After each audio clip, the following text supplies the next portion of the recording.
Good morning everybody, le Dr André Dott depuis le palais communal de Conseil. Aujourd'hui j'ai décidé de faire un métacall, un commentaire d'article. Donc il s'agit d'un article qui a été publié en 2017 sur ce site, le journal du Buzz, et je suis arrivé comme ça, en tout hasard. Et quoique cet article remonte à 2017, il m'a semblé très intéressant pour illustrer à quel point les gynophores peuvent parfois être perfides et littéralement dégoûtantes. Donc en fait, il s'agit d'une étudiante, comme vous pouvez le lire dans ce titre. Cette étudiante prend les selfies avec ses harceleurs et les met sur Instagram. Donc c'est une femme, c'est une gynophore qui a décidé d'illustrer à quel point elle serait harcelée dans son quotidien. Vous savez, cette excuse classique qui est adressée en général aux hommes, les androphores qui sont présentés comme des porcs, des individus qui sont des obsédés sexuels. En partie, cela est vrai, quoique sur les vraies responsabilités d'une telle situation, il faudrait aussi chercher dans les agissements, dans les comportements, dans les codes vestimentaires que les femmes ont adoptés aujourd'hui, mais seulement sur le fait d'être tous des harceleurs, on aurait beaucoup à redire. En réalité, c'est simplement de la propagande, des mensonges. Et je crois que cet article l'illustre parfaitement, et vous verrez comment. Je tiens aussi à vous exhorter à tenir présent à l'esprit le cas Neymar, avec cette gynophore qui a tout fait, qui a essayé de créer une situation dans laquelle elle avait l'opportunité de porter plainte contre lui, simplement pourquoi? Pour se faire du fric. Ou bien comme dans ce cas qui est plus ou moins semblable, c'était surtout pour attirer sur elle l'attention. Donc, qu'est-ce qui se passe? Lisons déjà l'entête de cet article. Le harcèlement de rue est une réalité qu'on oublie un peu trop aisément. Noah Jansma, une Hollandaise, une étudiante de 20 ans vivant à Amsterdam, aux Pays-Bas, s'en rappelle chaque jour. C'est un peu son quotidien. Vous vous rendez compte? Vous voyez à quel point ces personnes sont capables d'inventer des conneries, des bêtises, des mensonges, injustement, simplement pour faire passer leur propagande. En fait, c'est littéralement révulsant. Donc, je continue. C'est un peu son quotidien, aussi compliqué à vivre soit-il. Et bien qu'elle veuille combattre ce fléau, elle est aussi souvent confrontée à la véracité des faits. Elle explique ainsi au site RedPulse: souvent, les femmes ne savent pas répondre à un commentaire sexiste. Poursuivre sa route semble être la seule solution, mais cela n'a aucune conséquence pour les harceleurs. Parfois, je leur faisais un doigt d'honneur, mais je me sentais bête après. Je voulais faire quelque chose qui me donne du pouvoir sur eux. Ce qui, en fait, était son intention ultime, c'est-à-dire d'avoir en fait l'intention ultime des féministes, c'est-à-dire d'avoir un pouvoir que nous ne pouvons pas réussir à obtenir d'un point de vue physique, ou bien un pouvoir qu'elles ne peuvent pas obtenir de façon en jouant correctement. Elles sont donc obligées de recourir au mensonge, à la manipulation, comme c'est dans le cas dans cette, je ne sais pas si on devrait appeler ça, cette expérience sociale qu'elle aurait faite. Donc lisons, il y a toute une série de photos qu'on va commenter après. Donc une idée pour combattre le soi-disant fléau du harcèlement. Elle a donc eu l'idée de faire des selfies avec l'ensemble des personnes, une grande majorité d'hommes, qui la harcelaient dans la rue. Et voilà, tout bizarrement, là, vous voyez carrément des travailleurs qui sont carrément, peut-être qu'ils étaient à une pause, ils étaient juste assis là. Elle prend la photo, mais seulement il paraît que ces trois hommes-là la harcèleraient. Après, elles diront que bon, en fait, il y a aussi le harcèlement verbal et tout. Mais bon, essayons d'entrer à fond dans l'article. Donc l'objectif de ce compte Instagram est de sensibiliser à l'objectification des femmes au quotidien. L'objectification des femmes au quotidien. Mais qui donc, mieux que les femmes, plus que les femmes, objectifie justement le corps féminin? Ce sont elles-mêmes. Ce sont elles-mêmes qui ne se présentent qui ne présentent que leurs indices de fertilité aux hommes. Et le truc intéressant, c'est quoi? Je crois que quelque part, cette personne, cette Jansman, consciente du fait que par leur code vestimentaire, les femmes en général s'objectivisent elles-mêmes, elle s'est donné la peine justement de prendre la plupart de ces photos, vous les verrez après, je mettrai aussi le lien en description. Elle s'est donné la peine de faire des photos, de se couvrir pratiquement sur toutes ces photos-là. Donc quelque part, elle savait, afin qu'après, qu'elle ne puisse pas être accusée d'une certaine façon d'avoir provoqué ces hommes-là. Donc c'était en fait une sorte de préalable tactique. Le problème c'est quoi, mes chers amis? C'est que, après, bon, on pourra le lire dans l'article, en réalité, elle les provoque. C'est elle qui demande à prendre des photos avec eux, carrément. Donc écoutons là. Elle explique ainsi que la première fois qu'elle a demandé à un homme de prendre une photo avec elle, elle a eu une appréhension assez compréhensible. Vous voyez ça, mes chers amis? Donc en fait, c'est elle-même qui va demander à ces hommes-là de prendre une photo avec elle. Et malheureusement, les hommes ont dans une certaine mesure cette faiblesse-là, une faiblesse qui est parfaitement compréhensible. Pourquoi? Parce que naturellement, les hommes sont attirés par les femmes, les hommes sont réactifs aux femmes. Il n'est que normal, il n'est que légitime justement qu'un homme, et vous savez, vu la misère sexuelle dans laquelle les hommes vivent aujourd'hui, pour peu qu'une femme lui sourie, pour peu qu'elle lui accorde de l'attention, pour peu qu'elle lui demande de faire une photo, du coup, quelque part, il se dit, peut-être qu'aujourd'hui, c'est mon jour de chance. Peut-être que c'est mon jour de chance. Mais ce qui est intéressant justement ici, c'est que en fait, c'est elle qui provoque ces situations. C'est elle qui va demander à ces hommes-là de prendre des photos. Et ensuite, elle prétend avoir été harcelée. Mais c'est terrible, mes chers amis. Et vous verrez ensuite que justement, parmi ces hommes-là, il y a carrément des passants. Il y a carrément des passants. Donc, continuons. Elle explique ainsi que la première fois qu'elle a demandé à un homme de prendre une photo avec elle, elle a eu une appréhension assez compréhensible. Pourtant, ce dernier n'a pas été choqué par sa demande, loin de là. Aucun homme ne le serait, très peu d'hommes le seraient. Parce qu'en réalité, les hommes, c'est des hommes, c'est des androphores. Ils sont réactifs aux femmes. Ils sont plus réactifs au corps des femmes que ces dernières au leur. Ce n'est qu'une réaction parfaitement normale. Il a accepté avec beaucoup d'enthousiasme ce Rémi mortel.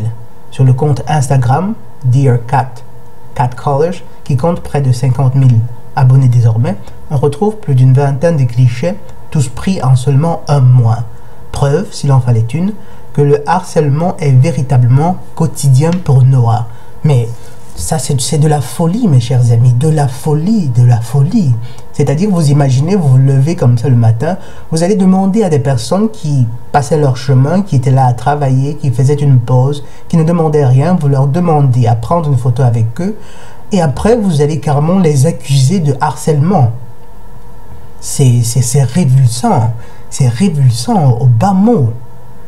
Dans la légende, on peut trouver quelques phrases sorties par les harceleurs. Et vous comprenez, vous rendez compte quels sont les termes que ce journaliste utilise pour décrire ces hommes-là. Ces hommes-là qui, en réalité, ici, sont vraiment, littéralement des victimes. Les gars étaient en train de travailler, en train de passer. Elle vient là, elle leur demande à faire des photos. Et après, on les traite de harceleurs. On les traite d'harceleurs. Donc, dans la légende, on peut trouver quelques phrases sorties par les harceleurs comme « me suivant lentement dans 2 rues en criant sexy, puis tu veux monter dans ma voiture, je sais ce que je ferai avec toi bébé » ou bien « hey sexy, tu vas où? Je peux venir avec toi ». Évidemment, ce n'est pas pour nier qu'il puisse exister justement des hommes qui s'adonnent justement au harcèlement. Mais en réalité, essayer de présenter la grande majorité des hommes comme des harceleurs ou bien des harceleurs potentiels, c'est de la propagande, c'est du mensonge. Et c'est dégoûtant. Tout simplement, pourquoi? Parce qu'elles ont besoin de faire avancer cette idéologie féministe. Et justement, voyons voir, regardons les photos. Regardez donc ces personnes que cette petite folle, cette faux folle, décrit comme des harceleurs. En réalité, c'est assez visible là, qu'elle leur a demandé de prendre une pause, de faire une photo avec eux. Et les gars, justement, innocemment, se disent, bon, ils font, d'accord, il n'y a pas de problème. Très peu d'hommes diraient non, en réalité. Très peu d'hommes diraient non. Pourquoi? Parce que nous sommes réactifs, justement. Nous sommes de loin plus réactifs à, disons, aux indices de fertilité des femmes qu'elles, aux nôtres. Et du fait de la testostérone. Et voilà, justement, c'est vraiment visible de la photo que c'est bien elle qui leur a demandé à prendre une photo avec eux. Pour après les traiter, les qualifier de harceleurs. Là, par contre, vous avez deux travailleurs, deux maçons probablement, qui prenaient leur pause. L'un d'eux était assis à fumer sa cigarette et l'autre est debout là sur son téléphone. La fofolle prend une photo après le leur avoir demandé pour les accuser de harceleurs. Mais vous rendez-vous compte, mes chers amis, c'est terrible. Et puis un autre élément sur lequel je voudrais aussi attirer votre attention, c'est quoi? C'est que vous verrez que la plupart des hommes à qui elle a demandé à prendre cette photo, c'est des hommes, comment dire, qui sont moyennement, on va dire, moyennement fascinants, moyennement beaux d'aspect. Ce qui signifie quoi? Ce qui signifie que c'est des hommes qui, dans une certaine mesure, sont thirsty, comme on dit, c'est-à-dire qu'ils sont en manque, ils vivent une certaine misère sexuelle. Mais forcément que pour peu qu'ils reçoivent une attention d'une femme, ils réagiront positivement, ils tendront justement ils n'accepteront que très volontiers de prendre une photo avec elle. Peut-être quelque part dans l'espoir, ça pourrait vraiment être leur jour de chance. Vous vous demanderez donc pourquoi n'aurait-elle pas choisi de beaux mecs qui sont, comment dire, bien formés, des Apollons. Pour la simple raison que lorsque l'Apollon, c'est-à-dire l'homme très beau d'aspect, lorsqu'il se comporte avec elle, lorsqu'il se comporterait même envers elle comme un harceleur, lorsqu'il la harcèlerait littéralement, elle, ça ne la dérangerait pas. Ça ne la dérangerait simplement pas. Et vous verrez plus bas que justement, elle n'a fait que choisir des hommes moyennement beaux d'aspect, dont il est assez simple de prévoir, de comprendre, de déduire qu'ils vivent une certaine misère sexuelle et qu'ils ne pouvaient avoir que cette réaction. Et quand bien même ils vivraient cette misère sexuelle, quand bien même ils accepteraient de prendre une photo avec elle, ça ne lui donne pas le droit, de les qualifier de harceleurs. Là, un autre cas. Est-ce que vous voulez faire une photo avec moi? D'accord, il n'y a pas de problème. Et puis après, elle va les traiter de harceleurs. Vous voyez, là par exemple, cet homme-là, il est carrément obèse, disons moyennement beau, ce qui n'est pas un péché, bien entendu. Vous imaginez le gars, une fille, si, disons, on va dire, elle est quand même un peu jolie, pas obèse de toute façon, qui lui demande, est-ce que tu veux bien prendre une photo avec moi? Le gars, c'est clair qu'il est aux étoiles. Il est aux étoiles, ça ne lui arrive que très rarement, et du coup, il va se dire, mais mon Dieu, peut-être qu'enfin ce jour-là, ce jour est arrivé, le jour qui fut prophétisé, comment dire, lorsque j'arrivais dans ce monde-là. Il est heureux. Pourtant, la fofolle est en train de le manipuler, en train d'utiliser sa misère sexuelle pour le mettre encore, pour le traiter de harceleur. Mais c'est dégoûtant, c'est simplement dégoûtant. Là, idem. Le monsieur, visiblement, les gars sont en train de passer. À la limite, peut-être qu'ils s'étaient arrêtés comme ça pour faire quelque chose. Et elle leur demande à prendre une photo. C'est des gars qui sont de passage. Ils sont de passage. Mais non. Là encore, on a un autre qui vit une certaine misère sexuelle. Et de toute façon, de grâce, ne croyez surtout pas qu'aujourd'hui, ce soit l'homme moyen ou bien... Comment dire, ne croyez surtout pas que ces hommes qui sont, disons, moyennement attrayants, déjà, ne croyez pas que c'est un péché, mais aussi ne croyez surtout pas que le fait de cette misère sexuelle n'est qu'une expérience que vous êtes les seuls à vivre. Même après, même vu ce qu'elles sont devenues aujourd'hui, même les plus beaux, même les plus riches vivent une misère sexuelle qui est comparable, qui n'est pas si différente de la vôtre. Donc, c'est hallucinant. Là aussi, toujours visible, et Vous voyez, ces gars, ils sont tous dans une... Ils prennent des pauses. C'est-à-dire, elle leur a probablement dit, est-ce que tu veux faire une photo avec nous? Le gars, ouais, d'accord, il n'y a pas de problème. Il se place là. Et pourtant, c'est carrément un peu comme des arguments qu'elle se fabrique elle-même pour après les accuser de harcèlement. Et là, on fait un tour sur sa page Instagram où elle a publié ses photos et c'est le même discours. C'est le même discours. Regardez par exemple, le monsieur il est carrément à 50 mètres là-bas. Cet autre-là, idem, dans la voiture. Vous voyez que la plupart des hommes qu'elle sélectionne, c'est des hommes qui, très certainement, vivent une misère sexuelle. Vous voyez, un obèse, des étrangers, des ceci, des cela. Des gars à la requête, lorsqu'elle leur demande de prendre une photo avec elle, il est clair qu'ils sont au 7e ciel, ils sont dans les étoiles. Et du coup, vous comprenez, de ça, on peut aussi comprendre, on peut se poser par exemple la question, pourquoi donc n'a-t-elle pas sélectionné, n'a-t-elle pas choisi parmi les personnes, ces candidats, pourquoi n'a-t-elle pas choisi un mec hyper beau, hyper ci, hyper cela? Simplement, pourquoi? Simplement parce que dans le cas d'un mec hyper beau, pour elle, ce ne serait plus de l'harcèlement. Ça ne la dérangerait pas. Dites-vous bien que dans la rue, si elle rencontrait, on va dire, un mec, un Apollon, qui lui donnerait même un coup sur una culacciata, quel est le terme en français, ça me dit en italien, una sculacciata, un petit coup comme ça, s'il lui tapotait, disons, les muscles fessiers, ça ne la dérangerait pas. Elle ne considérerait pas ça comme un harcèlement.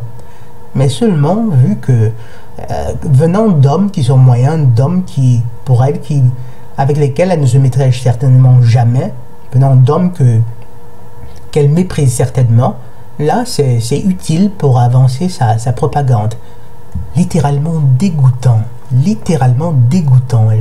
Et lorsque vous imaginez que la plupart des gynophores sont dans un tel partage, un tel état d'esprit, vous imaginez, mes chers amis, vous imaginez à quel point c'est du chaos, c'est le chaos total dans leurs esprits. Bref, je vous remercie pour votre attention et je vous souhaite une excellente journée. Le docteur Rondo Ridotto depuis la cour du palais communal de Conseillonne.